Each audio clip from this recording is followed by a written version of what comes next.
Olha, apesar de uma boa expectativa de colheita de grãos deste ano, segundo dados da Conab e também do IBGE, diversas regiões do Brasil têm sofrido com a seca e, ao mesmo tempo, com excesso de chuvas. É o caso principalmente do Rio Grande do Sul, que registra pelo terceiro ano seguido uma estiagem bem severa. Já o contraste em outros estados do Sudeste, como São Paulo, Minas Gerais, é o acumulado aí muito intenso. A colheita da soja lá no Mato Grosso já atingiu 60% da área plantada, influência dos dias com maior presença de sol em algumas localidades. Para falar desse assunto, sobre essas variações na colheita, conversamos ao vivo com José Assis, engenheiro agrônomo responsável pela empresa agrícola em Sorriso, no Mato Grosso. José, bom dia para você. Bom dia, Vinícius. Bom dia a todos que nos assistem aí. Bom, vou começar te perguntando aí sobre como que as variações do clima têm interferido na colheita dessa safra. Bom, essa colheita nós tivemos, né, mais marcado nas 2 semanas, um contraste totalmente distinto. Até quarta-feira da semana passada, nós tivemos dias onde tivemos bons dias de colheita, bastante sol, questão de reporte até dos próprios produtores, onde não tivemos tantas chuvas e conseguimos ter o avanço constante em relação às colheitas, né? Porém, cerca de quarta-feira da semana para cá, eu dizendo pela Grande Sorriso, nós tivemos o retorno das chuvas, que estão constantes e estão preocupando bastante a questão das colheitas de forma geral. Tem atrapalhado bastante não somente as colheitas, mas os tratos culturais. Adubação nitrogenada, controle de plantas hospedeiras, pós-emergente, e até mesmo relata de não conseguir realizar a entrada para a colheita e tratos culturais de forma diversificada, né? Controle de posse, plantas daninhas e efeito de posse. Assis, é uma situação que se repete por aí quando a gente faz um comparativo com os últimos anos, ou nesse ano o produtor aí do Mato Grosso está vivendo uma situação um pouco mais atípica? De forma generalizada aqui no Mato Grosso, todo mundo tem se preparado bem, tanto na questão de pátio de máquinas, como as dessecações escalonadas para estar realizando plantio. Porém, o que realmente chamou mais a cena foi esses 8 dias, né, da semana retrasada, que realmente deu um tempo de veranico, vamos colocar assim, e favoreceu a colheita e os tratos culturais. De quarta para agora, realmente já prejudicou bastante. Nós estamos com um tempo hoje nublado. Ontem passou o dia todo nublado, e é aquele famoso nem chove nem molha. Passou o dia todo nublado, chuviscando, quando você vai ver não deu 40 milímetros o pluviômetro. Então isso realmente impede.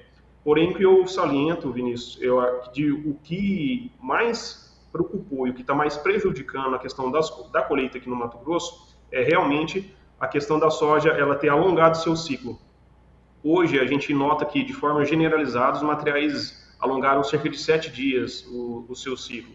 Tem clientes falando até da questão de 10 dias de aumento do ciclo dos materiais. Então isso foi o que mais impactou na questão da colheita em si, né? Era para estar bem mais avançado em relação a nível, pensando no plantio e no ciclo do material, porém, com esse alongamento do ciclo dos materiais de forma generalizada, nós temos o atraso da colheita aqui e, consequentemente, o atraso do plantio de segunda safra. O que a gente pode entender como uma explicação para esse aumento do ciclo? Bom, nós tivemos 2 períodos distintos aí na questão da soja em si. No início, setembro, onde foi muito seco, setembro e início de outubro, aí, muito seco, até cerca do dia 15 de outubro. Os produtores avançaram o plantio com pouca umidade no solo, mas umidade suficiente para a planta germinar e emergir, onde nós tivemos um bom estabelecimento das lavouras, porém um período muito seco no vegetativo, e que se prolongou ali até para o final de outubro, né? Nós tivemos um período de estiagem em determinadas áreas que tivemos 20 dias de veranico. Esse período mais seco na fase vegetativa foi o que favoreceu bastante o estabelecimento, primeiramente, da lavoura, né, de forma generalizada, o avanço dos plantios. Poderia ser mais rápido, mas ele foi bem intenso. E esse período mais seco favoreceu o estabelecimento e enraizamento das plantas. na fase vegetativa. Posteriormente, nós tivemos a estabilidade de chuvas na região, né? E um dezembro muito fechado, final de novembro para dezembro muito fechado, onde nós estávamos já no período reprodutivo das plantas. Então, essa questão de desbalanço, de um favorecimento na fase inicial, um período mais seco, porém com chuvas de forma um pouco mais regulares, favorecendo um enraizamento, a questão de desenvolvimento das plantas e, posteriormente, logo na sequência, um período mais nublado no enchimento de grão, a gente acredita que foi isso que causou o distúrbio da planta e fez com que ela estava preparada para o período de enchimento, porém, como ela não teve a questão de radiação suficiente, ela acabou prolongando isso para o final do ciclo.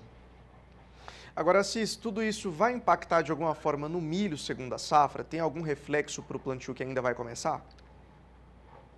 Sim, essa questão de uma semana que a gente fala em relação a postergar a colheita do soja que estava prevista, ela impacta diretamente na questão do milho em si. E ainda mais agora no final, certo? Se a gente pensar os milhos plantados agora, dia 22 de fevereiro, eles estão já não estão na janela ideal do milho, né? E querendo ou não, isso vai ter impacto em termos de produção, vai depender muito do clima agora na segunda safra, mas o que se sabe historicamente é que realmente tem bastante impacto em termos de produção nos milhos plantados agora por último. Bom, você está em Sorriso e eu queria saber como que está a expectativa para a colheita do milho também e até mesmo para o plantio, né? A gente sabe que os grãos vêm se expandindo cada vez mais com o passar do tempo e eu queria que você falasse um pouco para a gente sobre essa expectativa de colheita e também de plantio. O plantio do milho ele vem tendo uma janela boa, até mesmo porque nós conseguimos adiantar bem a questão do plantio do soja, bastante plantios lá dentro de setembro, dentro de outubro, que favoreceu um pouco a janela, mesmo com esses 7 dias postergando. Porém, o que a gente analisa, esses últimos milhos plantados, eles tendem a ter um teto produtivo mais baixo, certo? Então, nós temos o equilíbrio. Agora, do ponto de vista do produtor, do ponto de vista agronômico, o produtor está investindo bastante nessa safra. Cada vez mais o produtor tem alavancado a questão de investimento na cultura do milho, em termos de adubação, em termos de potencial produtivo do híbrido, tratos culturais de forma generalizada. Então, acredito que essa safra tenha tudo para ser uma das melhores safras de milho para a nossa região. Tanto pela questão de janela que nós temos, como pela questão de investimento até mesmo do próprio produtor. A gente escuta relatos de, às vezes, o produtor está aumentando o nível de ponto de adubação, nitrogenada, fósforo, potássio, e querendo ou não, isso consequentemente no milho ele retorna em termos de produtividade. Tem aquele cuidado, aquela preocupação com o que pode acontecer ao longo do tempo? Aqui no Mato Grosso do Sul, por exemplo, no ano passado a gente teve geada, né, que comprometeu parte aí da produtividade do milho. O pessoal aí no Mato Grosso está se preocupando com essas questões também de alguma coisa talvez aconteça no meio do caminho que já tem que deixar o produtor alerta antes que aconteça? O primeiro ponto seria a questão climática, né? Seria o corte de chuva mais cedo do que o previsto. Esse é o principal ponto. Realmente, a questão climática é o primeiro ponto. O segundo ponto que nós temos é a questão de tratos culturais, principalmente em relação à questão da cigarrinha, né? Nós tivemos a presença de plantas de milho voluntárias muito mais do que nos anos anteriores. Isso por quê? Justamente porque que eu expliquei da questão da soja, ela ter sofrido mais com veranicos na sua fase inicial e, consequentemente, o fluxo de germinação de milho voluntário e presença de espiga que nós tivemos na área, ele veio muito mais postergado do que naturalmente. Por quê? O fluxo desse milho ele veio, consequentemente, em mais vezes pelo não estabelecimento rápido da chuva. Nós tivemos também a questão do veranico, então tivemos a questão do controle de plantas daninhas de forma geral, postergado por parte do produtor, porque ele não queria utilizar, não queria fazer o pós numa soja que realmente vinha se tendo veranico. Consequentemente, nós temos a presença de milho voluntário muito mais presente nessa safra do que as demais.